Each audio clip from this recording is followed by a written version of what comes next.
No one's done more to expose the deep state than me. I'm not going to allow you to be misled. What's up, guys? It's Benny. One of the character traits that you find in very successful people, a character trait that turns good men into great men, is the ability to listen to and absorb criticism. That actually seeking out criticism in order to be better. Iron sharpens iron. Successful people do that, and they're humble enough to know that they're not perfect, especially when they are faced with a insurmountable, very challenging task. You need a good squad, a good core to sort of punch in the nuts every once in a while. It's good for all of us. None of us are perfect. I consider Dan Bongino and Kash Patel to have potentially the hardest task in the entire federal government. The FBI is shot through with corruption and rot at the deepest core levels. And boy, they have a Herculean task before them, and that is why we give constructive criticism. Like, here's a good example. This is me this week at the Department of Justice. I was there speaking with a great panel. Steve Bannon was on it, Julie Kelly, Miranda Devine, and Mike Davis. We were talking about internet censorship. And I was sitting there during the panel, and this is real talk. I was thinking about how we're talking about internet censorship, the entire complex of internet censorship, and Elvis Chan, the corrupt, dirty FBI agent, is still working across the street at the FBI. Like, what the hell are we doing over here, right? Fire corrupt anti-free speech, FBI hatchet man Elvis Chan. Now, I said, you'd be shocked to know that, like, one of the people who liked this tweet was actually Kash Patel. So it's like, man, you can have a real world effect.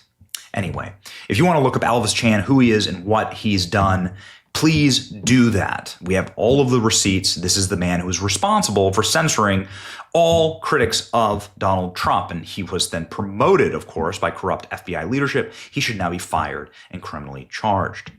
Ladies and gentlemen, there is some drama at the FBI that's going on right now. Apparently, there's an individual who was responsible for the hunting of January 6 political prisoners named Stephen J. Jensen. He was in charge of the Bureau's domestic terrorism operation on the day of January 6th. He played a key role in responding to the attack on the Capitol. He's been promoted in Kash Patel's FBI, and this comes as a massive shock. New assistant director at Kash Patel, named to run the Washington field office, Stephen J. Jensen, who was in charge of the Bureau's domestic operations on January 6th. Jensen is also responsible for establishing a system to monitor incidents of violence at school board meetings across the country, potential acts of domestic terrorism. Oh my goodness. There's testimony here like this from the House testimony of all of these various individuals in charge of the law enforcement response to January 6th. And you can see here that Jensen was asked about saying, I don't give a blank, I don't give an F. These people are GD terrorists. We're going to round them up. This is the quote that's being attributed to Jensen. Looks like here in testimony he denied saying it, but that's what he's on the record saying, according to media reports. So a lot of people are very upset about this. You know, a lot of people saying, what the hell is going on? How could this be true? That Kash Patel is promoting and Dan Bongino are promoting, because the deputy director of the FBI, who's Dan Bongino, is like, he does like, that's where the real grunt work happens. Actually, the deputy director is like where the real work goes down. So how could Dan Bongino be doing that? Obviously, anybody involved in FBI leadership or law enforcement on January 6th is a Fed with knowledge of, and or at the very least, a functional operating capacity to allow that insurrection, to allow it to happen, to frame it as an insurrection, where it was just effectively a peaceful protest that some people rioted during a peaceful protest. That's all January 6th was.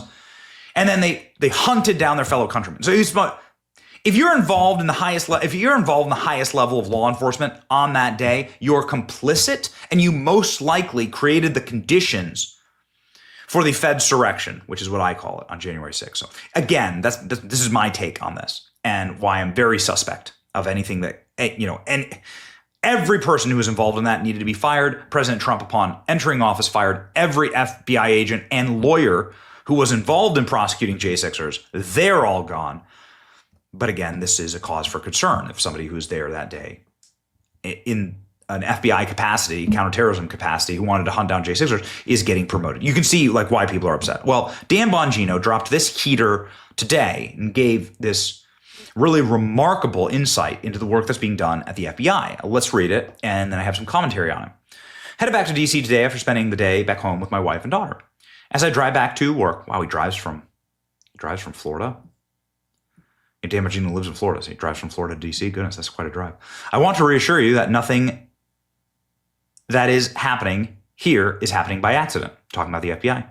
Because of the sensitivity of what the FBI deals with, both the director and I have to be circumspect in what we can make public. Bad guys read this stuff too. Neither one of us came here to play games. Measure us by the results. You will see them, but just because you don't see something happening right this second doesn't mean that it isn't happening. I'll conclude by stating that not everything and every result is going to please everyone. That's just pandering. It's not leadership. Complex problems require diligence and reform-oriented process to create lasting change, or else you simply are putting a bandage on a gushing wound. Let's do this right. God bless America. And those who defend her, and Dan's gone viral with this. It's done millions of views, 65,000 likes, 12,000 reposts. And you can see, of course, right here, some of the first responses is about this Steve Jensen, for instance. This dude set up a system that tracked parents who protested at school board meetings. He called J6ers terrorists. He needs to be fired, not promoted. Okay, so this is obviously part of the reason why Dan is posting this. So let's break down what he's saying here. He's saying, and this has been alluded to by Kash and by Dan before, that there is an enormous amount of work that's going on in a classified setting at the FBI that is not public, that is really making changes. And this is what I've heard and also what I've seen actually firsthand. It is true. They're doing an enormous amount of work, and they're not out tooting they're not out on Fox News every day, right, talking about it. And this is important. Dan Bongino is a very serious person. And he, again, didn't leave his extremely successful show and podcast. You could argue that it's the most successful show in the conservative movement. He didn't leave that just to play games. I'll conclude by stating that not every result is going to please everyone. Complex problems require real solutions in order to fix. He says he wants to do it right. Dan followed up by saying this, as he quote tweets this message, right? I'd like to add this, so this is like a follow-up. Your comments and criticisms are not only welcome, but they're helpful. We work for you, the American people. Your feedback is invaluable. All I ask is that you consider the following feedback to your feedback. When you see something happen and the entire story isn't public, the underlying facts aren't all public, it may appear counterintuitive to our reform agenda. I promise you, it's not an accident. Ask yourself, why would I sign on something like this otherwise? Is it a desire to be wealthy, famous, connected, or a future lobbyist? If that sounds ridiculous, it's because it is. Dan Bongino is already very wealthy, and he's already very connected, and he certainly doesn't want to be a lobbyist. I realized when I signed up that I'd never be able to fully explain some of the decisions that we make due to legal and ethical constraints, but that's a pill I agreed to swallow when I swore in. In conclusion, I realized that asking you to trust me is a waste of time. Watch what happens, continue to demand results, be cautious of narrative traps, and let time put the puzzle pieces together, and we'll be doing the will, and what we're doing will make sense. I see and hear your feedback. Thank you for your time. Dan. So these are direct messages from Dan. They're being well received by like Michael Flynn's son, for instance, who's very tied in. Everything is not as it seems. I trust Bongino and Kash. There are so many things happening right now in secret that people are not aware of. The amount of high-profile cases that are being investigated are in the hundreds. I'm telling you this because I know, folks. Call me out in a few months if I'm wrong, says Michael Flynn Jr. Strong. Dan Bongino getting a lot of like respect for just straight up explaining these things and doing it in a transparent way, or at least in a way that confronts the criticism online, which is refreshing, actually. Kash and Bongino are going to carry out their operations by the book in a methodical and airtight process. It has to be perfect and cannot risk compromising their plans just to appease people being impatient online. I think there are a lot of impatient people online, quite frankly. So I think this is very good. I think this is like one of the best possible results. I've been critical. I mean, just like this tweet did well. I mean, what is this? This tweet did 1,000 reposts, 4,000 likes. Okay. This is me being critical of staffing decisions or lack of firings at the FBI. Both Bongino and Patel are saying this is welcome. Keep it up. And as we saw this week, I mean, Laura Loomer's in the freaking Oval Office and getting people fired, right? Who are loyal servants to Joe Biden and Mark Milley. So this is a grassroots movement. It is now a very powerful movement, the most powerful grassroots movement in American history. So let's keep it up. Dan Bongino says welcome. And also, and this makes a lot of sense, be patient, be calm, and know that there's so much happening behind the scenes that cannot be made public. We'll see it soon. I trust him. I really do. I know both these guys. Dan Bongino is a mentor to me, and I consider Kash Patel a friend of the highest order. So I trust them. All right. I guess we'll wait and see. It's your boy Benny. Like, share, and subscribe. You don't have to wait for that. You can do it right now. See ya.